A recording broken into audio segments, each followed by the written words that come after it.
नमस्ते दोस्तों, हमारे YouTube चैनल समीक्षा की कहानी में आप सभी का स्वागत है। कहानी का नाम सर्कस का हाथी। तो चलिए आपको सुनाते हैं। एक सर्कस में एक हाथी काम करता था। उसका नाम मोती था। वो बहुत सीधा था। जब वो बच्चा था तभी से सर्कस में था।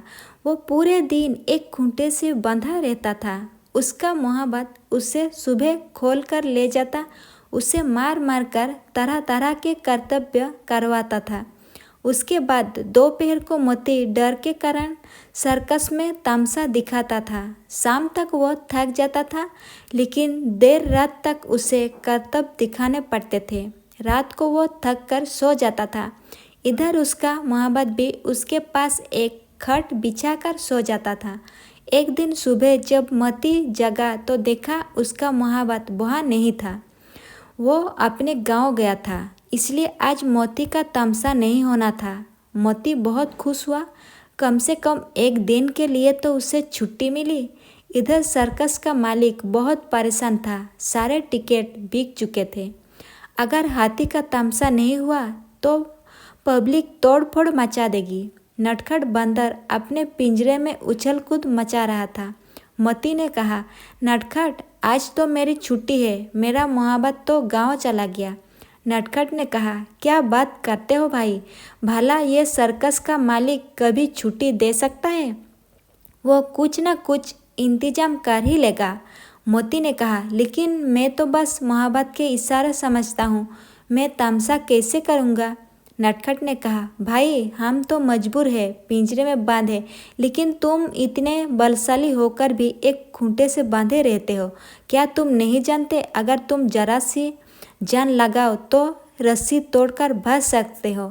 तुम्हें कोई रोक भी नहीं पाएगा। मोती ने कहा, वो तो ठीक है, लेकिन मैं जाऊंगा कहाँ? मैंने तो जब से होश संभाला है अपने आप को खूंटे से बांधा ही पाया है। यही मोहब्बत मुझे खाने को देता है, मारता है, कर्तव्य करवाता है।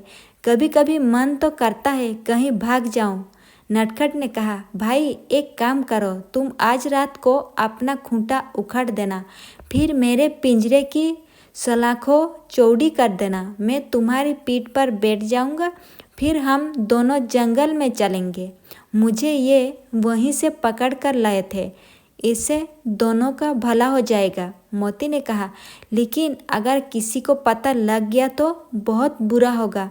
मेरा मोहब्बत लोहे का नुकीला सरिया चुबा चुबा कर खून निकल देता है। नटखट ने कहा, बस यही तो फर्क है। तुम इतने ताकतवर होकर भी एक छोटे से इंसान से डर रहे हो।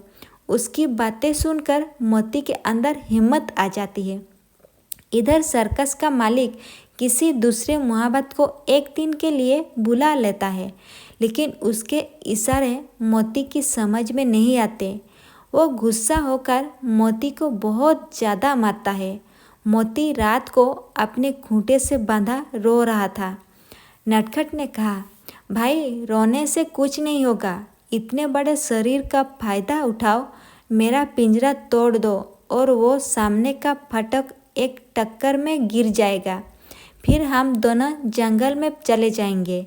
वहाँ तुम मज़े से रहना, सारा दिन खाना खाना और कोई रोकने टोकने वाला भी नहीं होगा। रात को मोती ऐसा ही करता है। दोनों सर्कस से भागकर रात भर चलते रहते हैं और शहर से जंगल में पहुंच जाते हैं। वहां पहुंचकर मोती बहुत थक जाता है। वो एक पेड़ के नीचे आराम करने लगता है। नटखट बंदर भी उसी पेड़ की एक डाल पर आराम करने लगता है। सुबह दोनों एक दूसरे से विदा लेकर अलग अलग हो जाते हैं। मोती सारा दिन खाने की तलाश में घूमता रहता है। उसे जंगल की घास और फूल अच्छे नहीं लगते। उसका मोहब्बत उसके लिए अलग से खाना तैयार करके देता था। मोती को उसी की आदत लग गई थी। दोपहर के समय मोती पानी पीने नदी की ओर जाता है।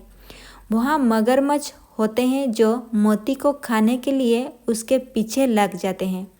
मोती किसी तरह भागकर अपनी जान बचाता है। इसी तरह शाम हो जाती है। वो थक कर एक पेड़ के नीचे आराम करने लगता है। तभी हाथियों का एक झुंड वहाँ पानी पीने आता है। मोती ने कहा, भाइयों, मैं भी तुम्हारा साथी हूँ, मुझे अपने झुंड में शामिल कर लो। हाथी ने कहा, नहीं, हम जंगल के हाथी हैं और तुम सर्कस के। तुम्हारा हमारा क्या मेल? हम तुम्हें अपने साथ रखेंगे, कोई मुसीबत आई तो तुम बचाना भी नहीं जानते। तुम्हारे चक्कर में हम भी शिकार की गोली का निशाना बन जाएंगे। ये सुनकर मोती उदास हो जाता है। वो अकेला पेड़ के नीचे बैठा रहता है। अगले दिन वो नटखट बंदर को ढूंढने निकल जाता है, लेकिन वो भी कहीं नहीं मिलता। इसी तरह 2 दिन बीत जाते हैं। मोती कमज़ोर होने लगता है, क्योंकि जंगल का बेस्वाद खाना उसे अच्छा नहीं लग रहा था।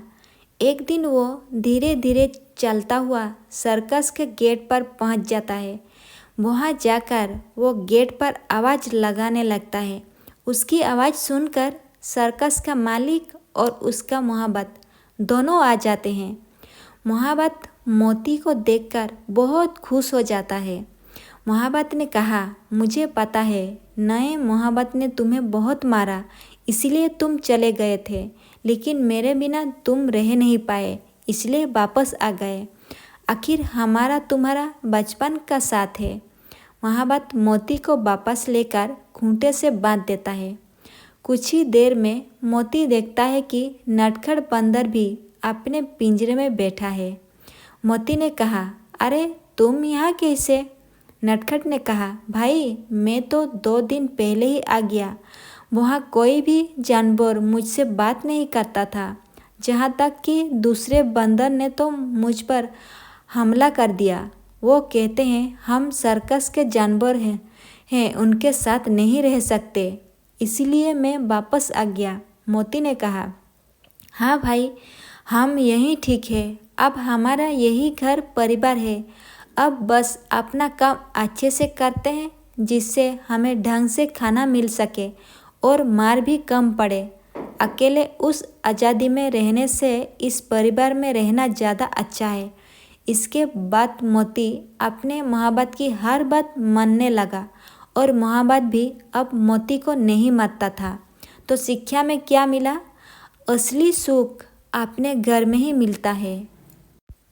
तो दोस्तों, कहानी अगर अच्छी लगी हो तो वीडियो को लाइक कीजिए और चैनल को सब्सक्राइब कीजिए। साथों साथ बेल आइकन को प्रेस कर दीजिए। मिलती हूँ मैं अगली बार इसी तरह एक नई कहानी के साथ। Thank you.